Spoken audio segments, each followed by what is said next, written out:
The microphone is already in my hand. I can feel the weight of it. That small, familiar pressure against my palm that tells me I am in charge of what happens next. The room is full.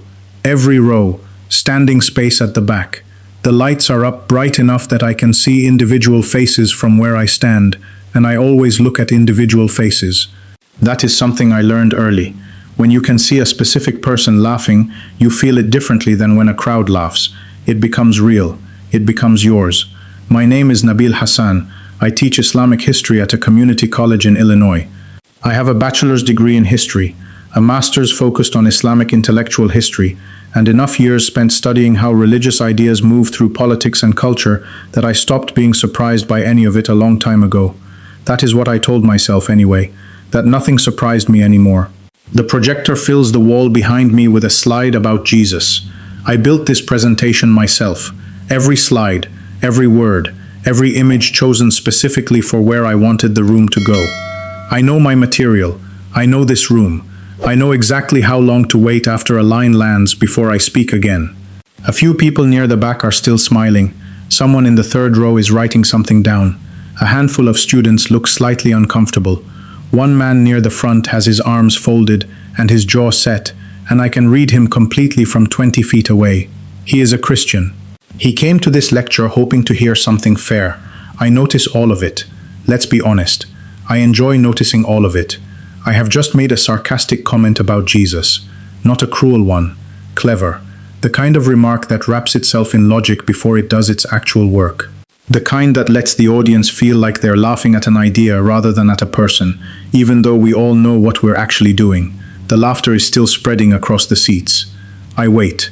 I have learned exactly how long that wait should be. Someone near the back laughs a little louder than everyone else. A delayed reaction, possibly the best kind. It means the line reached him a second later and hit harder on the way in. I smile. I look toward the screen, then back at the audience. I say another line, designed to make the Christian claim sound not just wrong, but a little silly. The kind of silly that educated people recognize and feel relieved to finally say out loud. More laughter. The familiar satisfaction moves through my chest like something warm. I have the room. My thumb moves across the presentation remote. Small device. Smooth plastic. I have held so many of these over the years that I forget I'm holding one. It is just an extension of my hand at this point. I prepare to advance to the next slide. I say, let's be honest. If forgiveness is the answer to everything, then apparently consequences are just optional. The audience laughs again. I smile wider this time. I turn toward the screen. I press the button. The slide changes, and then everything stops. Not the room. The room is still moving. I can hear it. The projector fan is still running. Someone shifts in a seat, but something in me stops. Because the slide that appears is not the slide I pressed. I know my presentation. I built every single slide myself. This image should not be there. I check the remote. I look at it the way you look at something when you're certain the problem is mechanical and not real. I press the button again. The image remains. The audience begins murmuring, not loudly, just that low stir that starts when something unexpected happens and people don't know yet whether to be amused or concerned. I tell them, with a smile already forming, apparently even the projector wants to participate tonight. A few people laugh. I expect the technical problem to clear up. These things always clear up. I have been in enough lecture halls to know that projectors have moods, and the mood always passes. This one doesn't pass. The image remains. I walk toward the projector screen. My shoes make small sounds against the floor. That kind of sound that you never notice until the room gets quiet enough to hear it. I look at the laptop on the table beside the lectern. The presentation file is open. The correct slide is visible right there on my screen, but the projector is showing something else. I reach for the trackpad. My fingers move across it. I try to force the slide. The projected image doesn't move. I look back at the audience. Someone near the middle asks, "Did you put that there?" I say no. It comes out more sharply than I mean it to. There is an edge in it I did not intend. A few people laugh. Nervous laughter, the kind that shows up when no one is sure if the tension is part of the show. I turn back toward the image.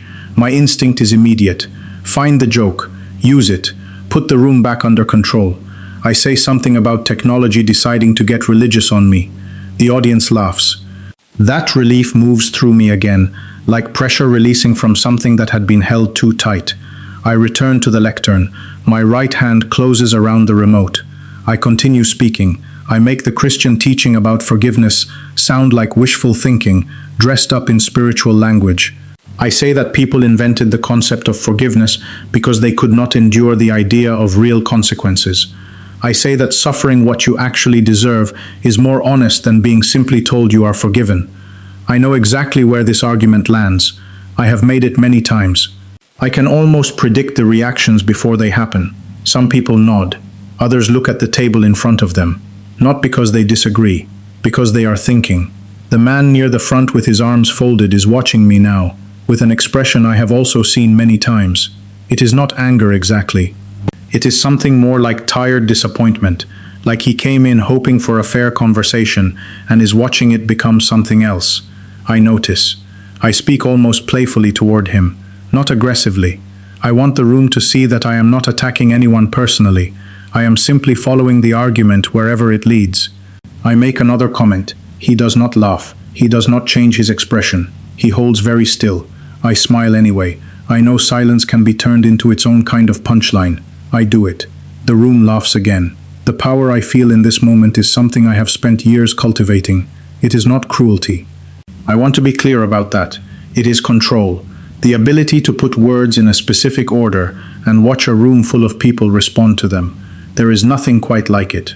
My voice gets faster. My sentences get sharper.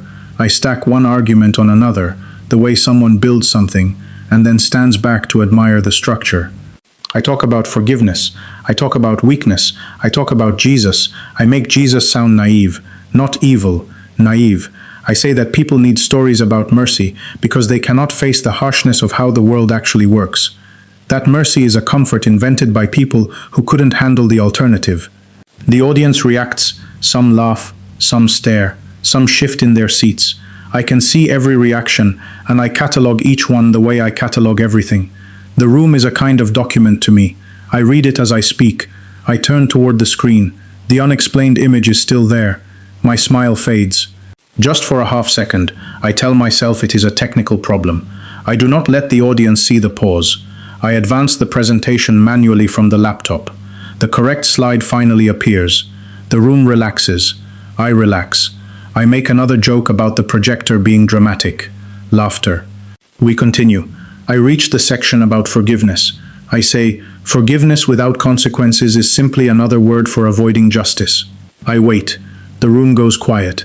I expect someone to push back. I almost want them to. A good challenge is one of the best things that can happen in a lecture. It lets me show the argument working in real time. Instead, a woman near the middle of the room raises her hand. I point toward her. She asks, "What if forgiveness isn't about pretending the wrong never happened?" I smile. I respond immediately. I have an answer for this. I have always had an answer for this. I explain the position clearly. She tries again. A slightly different angle. I answer again. I am faster than her. Not because I am smarter. Because I have done this specific conversation many times, and she is doing it for the first time. The room watches. I tell her, that's exactly the problem. You're making forgiveness sound beautiful because the word itself is beautiful. She lowers her hand. I turn back toward the screen. But reality doesn't work that way. I press the remote. The slide changes. The projector displays the wrong image again. I stop. This time nobody laughs. The room goes quiet in a different way than before. Not the quiet of people waiting to see if the technical problem will clear up. Something heavier. The image remains. I look at the laptop. Correct slide. I look at the projector. Wrong image. I press the remote. Nothing. My thumb presses again. Nothing. I press harder. Nothing. The microphone picks up the sound of my breathing. That small, amplified exhale that fills the room without me choosing to share it. My right hand tightens around the remote. My jaw tightens. I look at the audience. Hundreds of people watching me. I feel every face. Not in the good way I felt them before when I was in control and the attention was mine to use. This is different. The faces are just watching now, waiting, and I have nothing to give them. I try to form another joke. Nothing comes out. I look back at the screen. My chest tightens. My hand becomes unsteady. The remote shifts between my fingers. I catch it before it falls. My throat feels dry. I swallow. It doesn't help much. The projector hums. Someone coughs. A chair squeaks. I cannot explain why those small sounds feel so enormous. They should mean nothing. They are background noise. They have been present the entire lecture. But suddenly they are the loudest things in the room. I take one step toward the screen. My body feels heavier. My right arm stops halfway through a gesture I had already started. The gesture just stops. My fingers open. The remote falls. It hits the floor. The sound is small. Everyone hears it. I look down at the remote. Then back at the screen. The room is still. I am still standing, but something has changed, and I cannot turn it into a joke. I hear my own breathing. Then even that seems to disappear. My chest tightens again, but this is different from before. Different from the way it felt when I was managing the room. This is pressure, real pressure, like something heavy has been placed directly behind my sternum and is sitting there without asking permission. My jaw locks. My right hand is open and empty and hanging at my side. A cold sensation moves from the back of my neck down both arms. The room does not go dark. Nothing explodes. Nothing falls over. Nothing dramatic happens the way dramatic things happen in stories. The world simply becomes strangely quiet, and I realize something I cannot explain and cannot immediately argue against. I am not alone in this room. I don't see anyone at first. The pressure in my chest becomes something else. Not tighter, warmer. A warmth that starts in the center and moves outward, and it doesn't feel like anything I have a category for. My fingers loosen on their own. My shoulders drop without me deciding to relax them. I try to take a deep breath. The first one catches. I try again. This time the air enters. I look toward the audience. Something is wrong. They are there. I can see faces. I can see the woman who asked me about forgiveness. I can see the man with his arms folded near the front. I can see the entire first row, but none of them appear to be moving. Not frozen exactly, just very still. Like the moment before something happens and the world takes a breath. I look toward the screen. The image is still there. Then I feel someone behind me. Not hear, feel. There are no footsteps, no door opening, no sound at all. There is simply a presence standing behind me that was not there a moment ago. The way you know someone has entered a room before you turn around. Except stronger than that. Completely certain. I turn. And I will be honest with you. I cannot fully describe what I see. Some part of my brain immediately begins trying to produce explanations. Historical figure. Religious symbol. Psychological response to stress. Cultural memory. The categories I have built my career around rush forward like a trained reflex. Then each explanation disappears, one by one, not because something dramatic happens to them. They just stop being able to hold what I am experiencing. Like trying to carry water in a net. Jesus is standing there, not as an image, not as the figure from the projector, not as the person I had been reconstructing academically for years and deliberately keeping at arm's length. A person, present, real, in the room with me. I try to reach for my composure. I have built that composure over many years and many rooms and many difficult conversations. It is not there. Jesus looks at me. There is no anger in it. No judgment I can prepare a defense against. No shouting. No accusation I can immediately dismantle with a counter-argument. What I feel is something more unsettling than any of those things would have been. I feel completely known. Every sarcastic remark I have ever made in a lecture hall just like this one. Every argument I constructed specifically to make Christian belief sound childish. Every private thought I had in the quiet of my office after a lecture when the students left and I was alone with whatever I had just done. Every single time I used laughter to walk away from something I did not want to feel. None of it needs to be explained. He already knows, and I know that he knows. And there is nowhere to put that knowledge. I open my mouth, nothing comes. Then he says, "You learned to laugh at me because you were afraid to grieve for the woman who asked you about forgiveness." My body goes completely still, not the kind of still that comes from choosing to stop moving. The kind that comes when something reaches a part of you that your own voice has never reached. My mother, her question. She had asked me 3 days before she died. She was sick, and I knew it, but I didn't know how close the end was, and she asked me whether I thought God could forgive someone who had spent years being angry with him.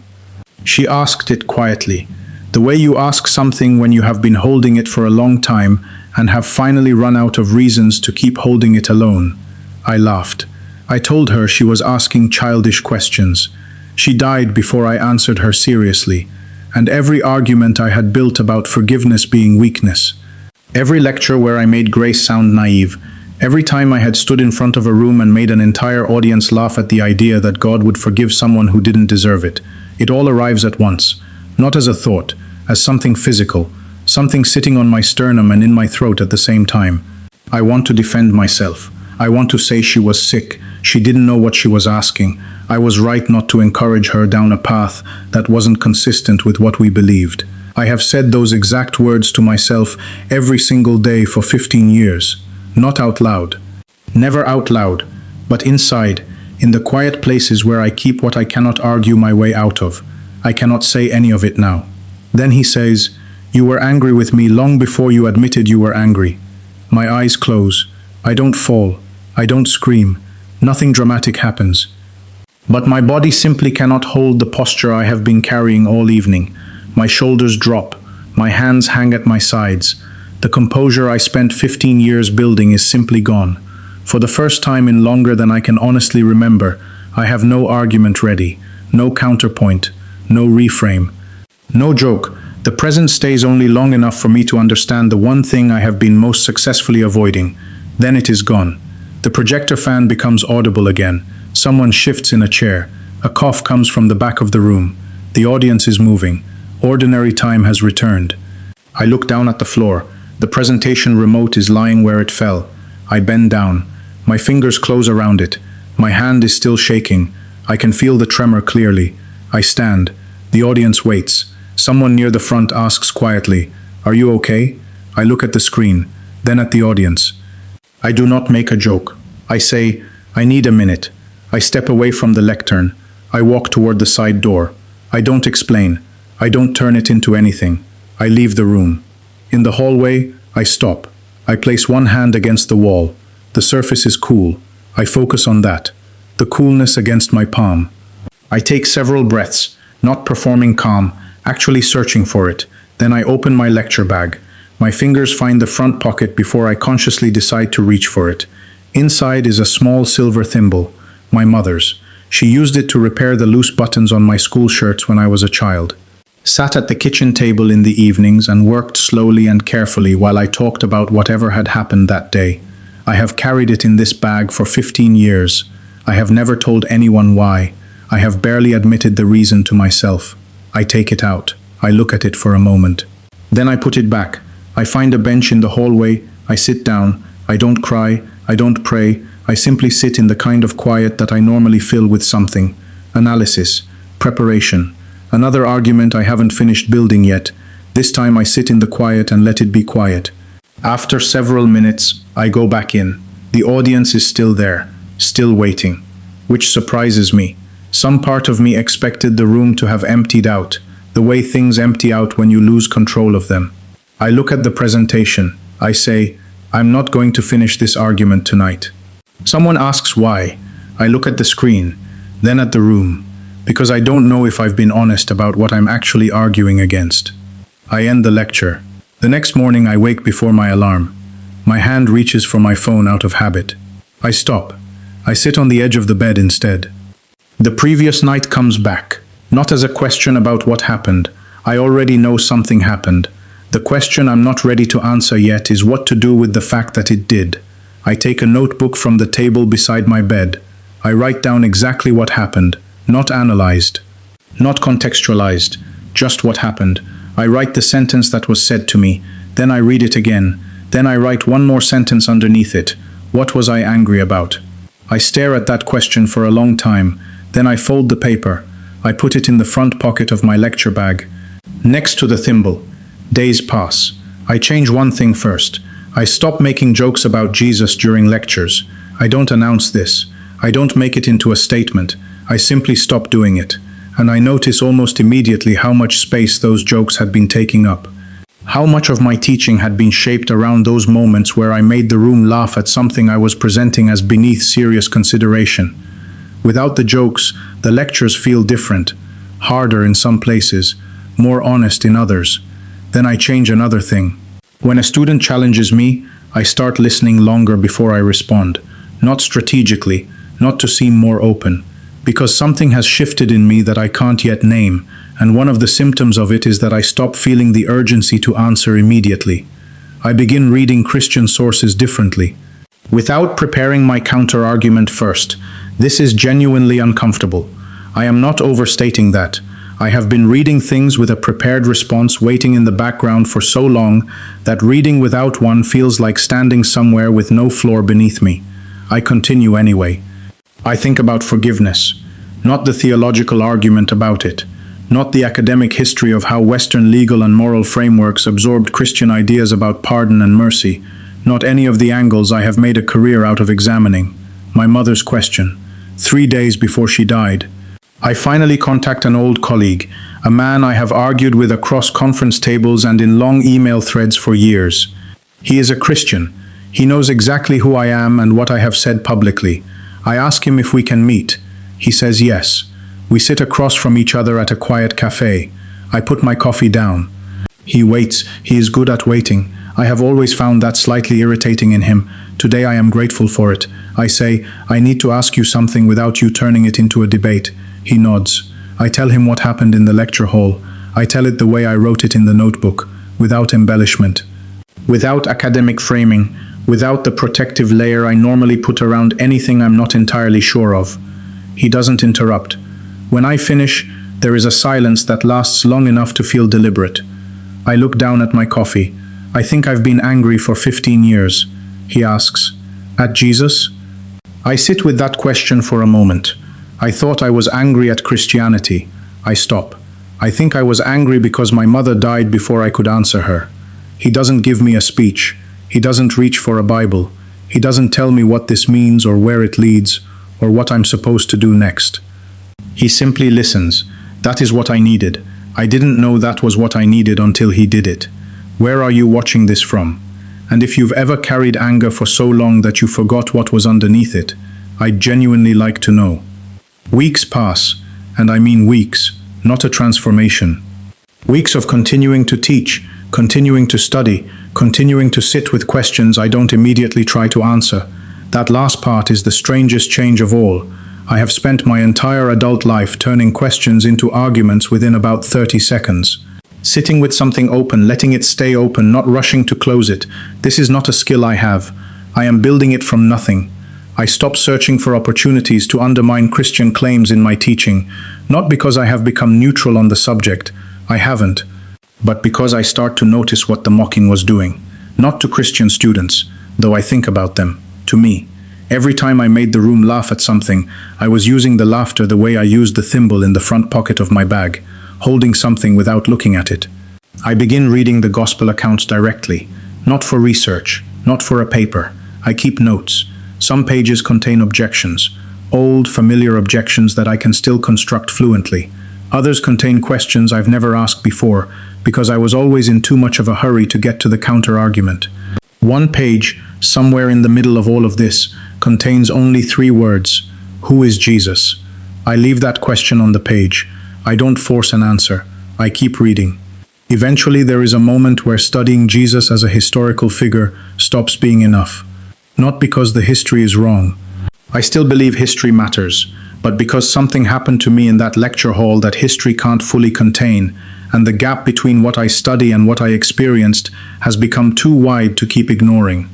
I read the gospel account of Jesus forgiving people. The old objection rises immediately. Forgiveness without consequences, weakness, avoiding justice. The argument I have made 100 times comes up automatically, like muscle memory. Then I think about my mother's question. I understand something for the first time.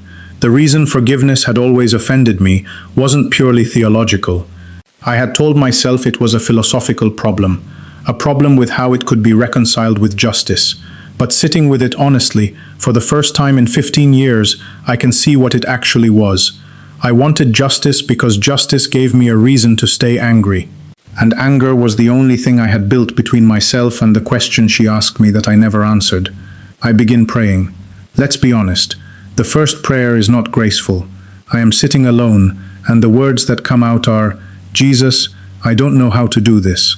Silence. "But I don't want to fight you anymore." I stop. Then, "Show me who you are." That is where it begins. Months later, I am back in the same lecture hall, same projector hanging from the ceiling, same rows of seats facing me. The microphone is in my hand. I place my lecture bag beside the lectern. The silver thimble is still in the front pocket. It is always in the front pocket. That has not changed. I begin teaching. The subject is different. The way I handle the subject is different.